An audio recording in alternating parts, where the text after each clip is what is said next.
26-এই নির্বাচন, তাও আবার বাংলার ভোট বলে কথা। তড়িঘড়ি তিনি আসবেন না, তা কি হয়? হ্যাঁ, ডিসেম্বরের শুরু হয়ে যাচ্ছে কিন্তু প্রধানমন্ত্রী নরেন্দ্র মোদীর দ্বিতীয় পর্যায়ের জনসভা। জানা গিয়েছে রানাঘাট বা নদিয়া জেলারই কোথাও জনসভা হওয়ার সম্ভাবনা রয়েছে। সংসদের শীতকালীন অধিবেশনের মাঝেই হবে বাংলায় মোদীর সফর।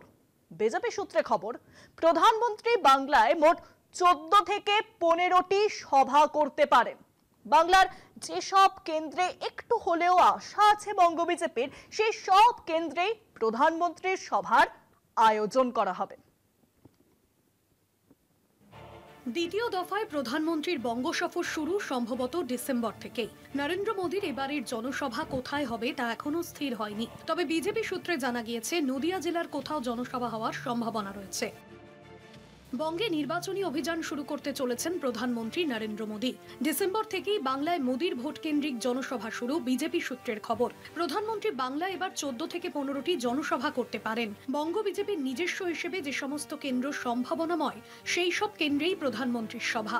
বাংলার ভোটারদের সঙ্গে সম্পর্ক নিবিড় করতে রথযাত্রা গেরুয়া শিবিরের। রাজ্যের 5টি প্রান্ত থেকে 5টি রথযাত্রা হবে।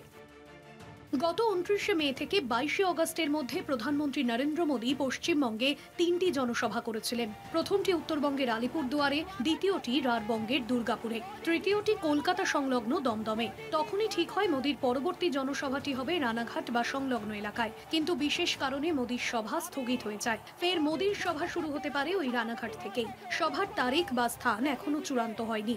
সংসদের শীতকালীন অধিবেশন চলাকালীনই মোদীর সভা বাংলায় হতে পারে।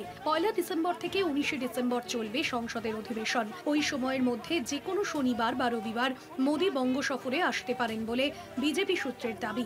যে সমস্ত কেন্দ্রে বিজেপি অল্প ভোটে হেরেছে বা পিছিয়ে পড়েছে, সেই সব এলাকায় কর্মী সমর্থকদের মনোবল বাড়াতে পারলে ভোটের ফল ঘুরে যাবে। সেগুলিকেই গেরুয়া হিসেবে সম্ভাবনাময় বলে ধরা হচ্ছে। সেই রকম এলাকায় 5 বা তার চেয়েও বেশি বিধানসভা কেন্দ্রের জন্য একটি করে প্রধানমন্ত্রীর জনসভা করা হতে পারে।